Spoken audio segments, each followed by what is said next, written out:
Kadang, yang bikin hidup korban kekerasan seksual makin berat bukan cuma karena traumanya, tapi juga reaksi atau opini orang-orang di sekitarnya. Udah, nikahin aja sama pelakunya. Anaknya jangan digugurkan, itu titipan Tuhan. Itu hanya contoh reaksi atau opini yang paling sering dikatakan ke korban. Di luar itu, mungkin masih banyak lagi reaksi atau opini lain yang menyudutkan korban. Maaf ya, trauma akibat kekerasan seksual yang dialami perempuan itu akan terus ditanggung dalam hidupnya. Mungkin bisa cepat dipulihkan, tapi nggak jarang beban berat itu akan ditanggung seumur hidupnya. Untung negara mendengar suara korban. Korban diberi hak untuk menolak menikah dengan pelaku kekerasan seksual. Korban juga diberi hak untuk melakukan aborsi bayi yang dikandungnya. Masih sering kita dengar di tengah masyarakat, korban kekerasan seksual dipaksa nikah sama pelaku. Dalihnya ya biar menutup aib, atau biar pelaku dipaksa bertanggung jawab. Padahal pernikahan paksa antara korban dan pelaku ini termasuk tindak pidana. Ini termaktub dalam Undang-Undang Tindak Pidana Kekerasan Seksual atau UU TPKS tahun 2022, pasal 10 ayat 2. Hukuman bagi pelaku pemaksaan nikah itu cukup berat, penjara 9 tahun dan atau denda maksimal 200 juta rupiah. Larangan pemaksaan pernikahan ini sejalan sama Undang-Undang HAM tahun 1999 pasal 10. Dikatakan pernikahan hanya sah kalau dua mempelai setuju tanpa paksaan. Jadi kalau korban menolak tapi dipaksa itu bukan pernikahan. Itu adalah penindasan atas nama adat atau untuk menjaga nama baik.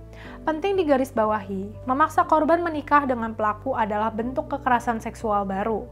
Bayangin, korban mengalami trauma, malu, takut, malah dipaksa tinggal serumah sama pelakunya.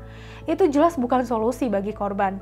Itu justru hukuman tambahan bagi korban. Selain itu, korban kekerasan seksual dibolehkan melakukan aborsi.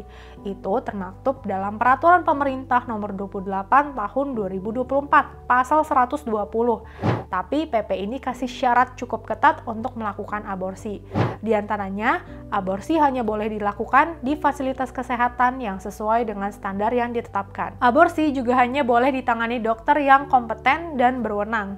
Dan tindakan aborsi harus mendapat pendampingan dan konseling sebelum dan sesudah aborsi.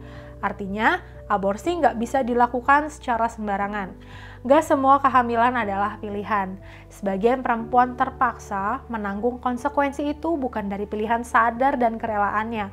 Apalagi nggak semua korban sanggup menanggung konsekuensi dari luka batin dan fisik hidupnya. Alhamdulillah, negara berpihak pada korban. Negara melarang pernikahan paksa antara korban dan pelaku. Negara membolehkan aborsi untuk korban kekerasan seksual. Ini tentu langkah besar, meskipun kita masih punya banyak PR. Salah satunya, edukasi ke masyarakat. Masih banyak masyarakat yang belum tahu payung hukum terkait dua isu ini. Dan masih banyak masyarakat yang masih merasa menutupi aib lebih penting daripada pemulihan korban. Perempuan korban kekerasan seksual butuh empati, bukan penghakiman. Mungkin akan ada yang bilang, bukankah aborsi dilarang agama? Kepada mereka yang bilang begitu, kita bisa bertanya balik. Anda beneran peduli agama atau itu cuma dalih untuk mengabaikan suara korban? Agama dan negara seharusnya melindungi semua orang, termasuk perempuan korban kekerasan seksual. Solidaritas kita untuk perempuan korban kekerasan seksual.